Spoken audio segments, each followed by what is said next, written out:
We'll start this little bit of auto body process on the door.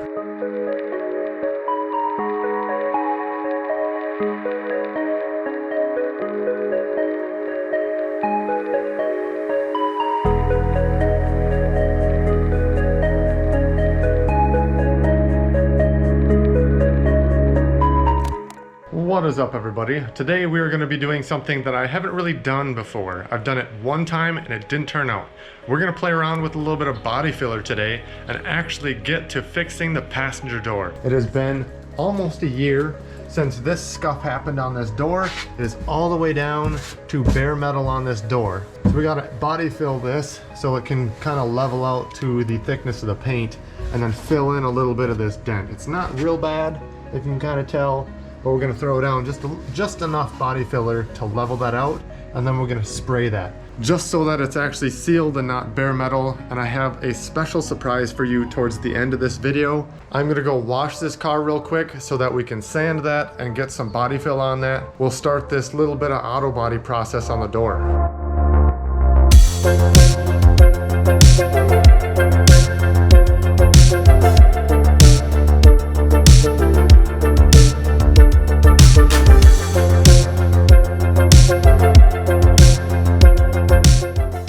Alright, we're back from the car wash. I'll just be honest, I don't really care for car washes. You gotta pay like 10-15 bucks and you can barely even rinse the soap off the car. And you're rushed on time. You can't even like look at the details and get all the dirt out of all the grooves on your wheels. It's kind of a bummer, but anyways. So I got my spotlight over here. It might see a little glare on there, so sorry. Just to give you guys a little bit better idea of what we're trying to do. I'm not gonna do anything down here because that's kind of out of the picture. I might hit the white spot right here and then just tape this off and get a little shot of white paint on that. So I'll give that a little bit of a scuff, but we're not going to use like a real aggressive sandpaper there. Maybe like 120. The packet of the body filler says that you're supposed to use 40 or 80 grit to rough up the surface so that it can really bond and adhere to the surface. We're just going to use 80. I think 40 is going to be too aggressive for this. I don't want to go that aggressive. We'll just buff it with some 80 on my palm sander, just a little bit in the area. We're not going to like hard push on this and get this all scuffed so it's really bad. Just enough. I'm not really going to scuff up here too much. That's not so bad. It's already kind of scuffed there from that tire, but we're going to scuff this. And then we're going to try and get some body filler on this. It's a little bit bigger dent just feeling this now, but we're not gonna fill it a ton, just enough to cover that. Then we'll let that dry and cure probably overnight, and then we'll come through with finer sandpaper and make sure that's nice and smooth, and then we can kind of tape it off where we need, and we're just gonna do really light paint with this. We're not trying to paint the whole door because we got something else going over it to kind of cover that door. We just need to make sure there isn't a bunch of ripples here. All right, I got 80 grit sandpaper pad on here.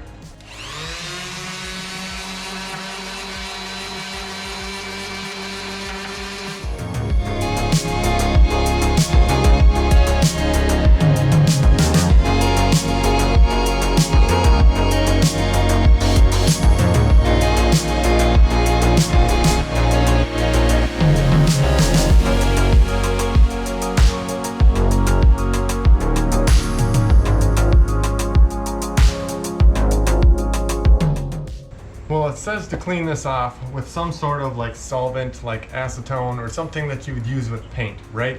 Well, I don't have that. I probably should have some of that on hand because I've done some paint projects. What we're gonna use today is just basic brake parts cleaner. It's not that big of a deal. We're gonna make sure it's nice and dry. It's gonna clean any bit of oils off that door anyways. Just gonna spray it on a cloth and give it a little spritz on the door as well. Just wipe off the area that you're going to be putting body filler on.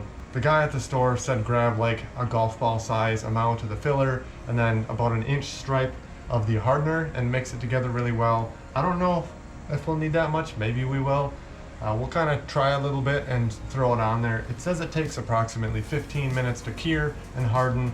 So we're gonna do that. I gotta go do some grocery shopping anyways. Smear this on, come back afterwards, and hit this with some finer sandpaper and kind of buff it out, get it ready for some paint. I just got like one of these little pouches. You want to mix this pouch together really well.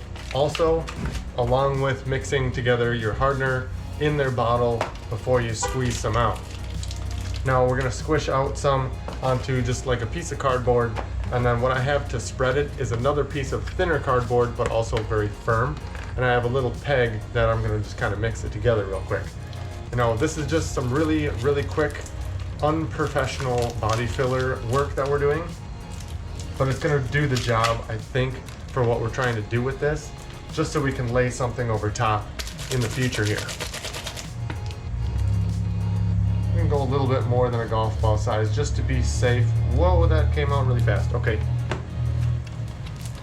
Seal that up. We're gonna get the hardener. Just get some of that right in the middle. Mix it together really well. You want that blue of the hardener to be completely incorporated into that. Now we'll take our piece that we're gonna spread on here with. Just basically take a goop, glob, whatever, right on here. We're just gonna smear it right into this. You wanna use a lot of pressure and get that smushed in there. I feel like this is too runny.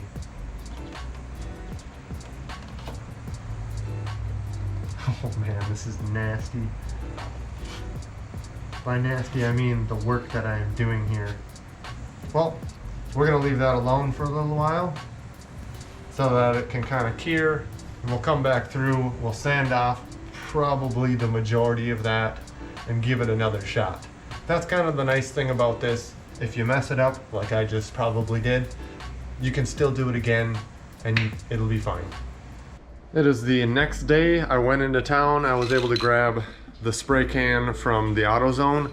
They do all kinds of paint for like paint matching your vehicles. You just use the paint code that is in the door frame and you can get the exact paint that's supposed to be for your vehicle. So the Mazda Miata is like a chast white.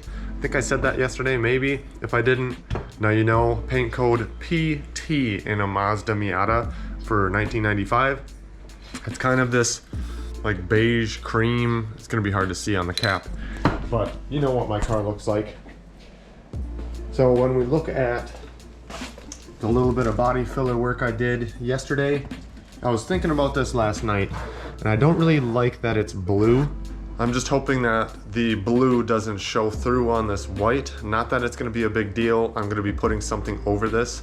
It's just to get that tire mark taken care of so it's sealed, it's not bare metal showing anymore.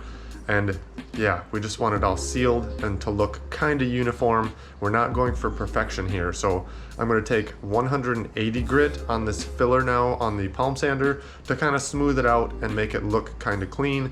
If we need to add more filler, we'll do so after I kind of sand this off. Well, I'd say I have this leveled out fairly well. There's a little bit of like a scratch there and a couple of low spots, little dimples right there.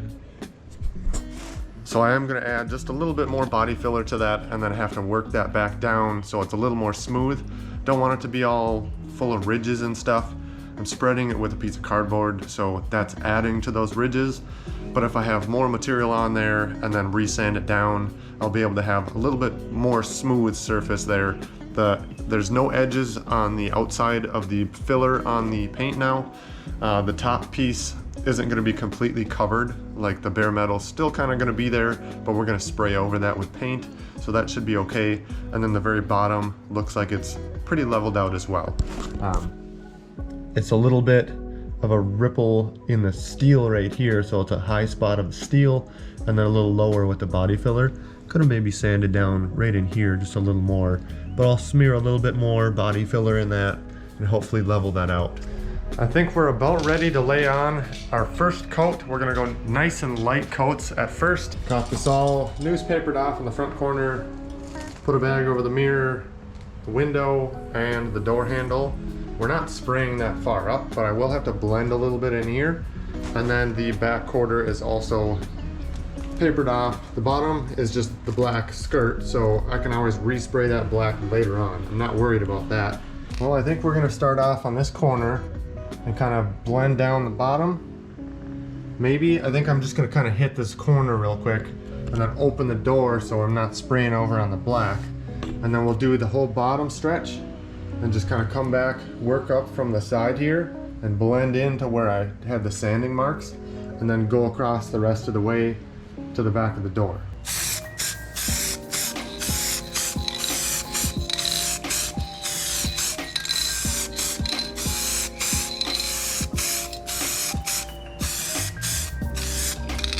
It is gonna overspray onto the black. Not a big deal. I'm gonna end up respraying the black on the bottom anyways. Yeah, it is what it is. So there is still some of the undercolor showing through, but we're just gonna light coat.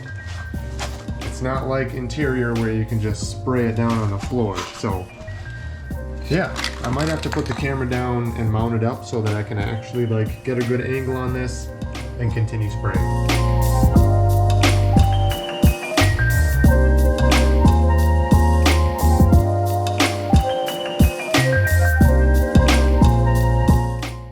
Blue filler is actually like covering better than I thought, so that's good. I was kind of concerned with that blue coming through the white, so we'll let this dry, let this cure. It's time to go eat some lunch anyways. We'll give it at least an hour. I'll come back and I'll kind of check the tackiness kind of on the bottom corners. Then we'll see if we can get a second coat on here just a little bit.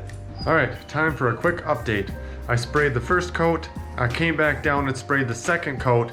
Forgot my camera upstairs, that's my bad. So just looking at it here, it's covering very well. The blue is not showing through. Let me pull this way. Looks really good, it's covering really well. It's blending fairly well up top as well. It's a little like spotty, but it's gonna be fine. It's gonna be a lot better than having just a hard line across that door like I originally had. So I'll get this third coat on, and then I'm probably going to open the door and tape off the rest of this black skirt and respray that. There's quite a bit of white overspray onto the black skirt, so I will have to tape that off a little bit different, like a straight line there, and then spray that black so it can dry overnight. After this third coat of the white, we are going to leave it alone until tomorrow, give it at least or pretty dang close to 24 hours to dry and cure before we do the next step of this total change of the car. It is now day 3. We have let the paint cure almost 24 hours. It should be good to go for the next step in changing the overall look of this Miata.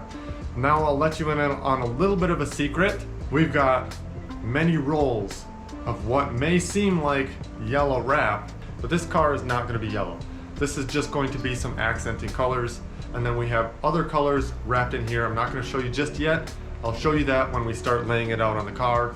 So without further ado, we will get into this, but before we do, I'm going to show you what the paint on that door looks like. I think it looks really good, especially for just doing it in the garage. So just looking at the color of the fender to the color of the door, it blends in very well. It's maybe not as shiny because there's not like a clear coat over it, and it blended fairly well to the top. You can see a little bit right here just because of the little bit of overspray on it, but it should be fine. It should cover up very well with what we're about to do with this car.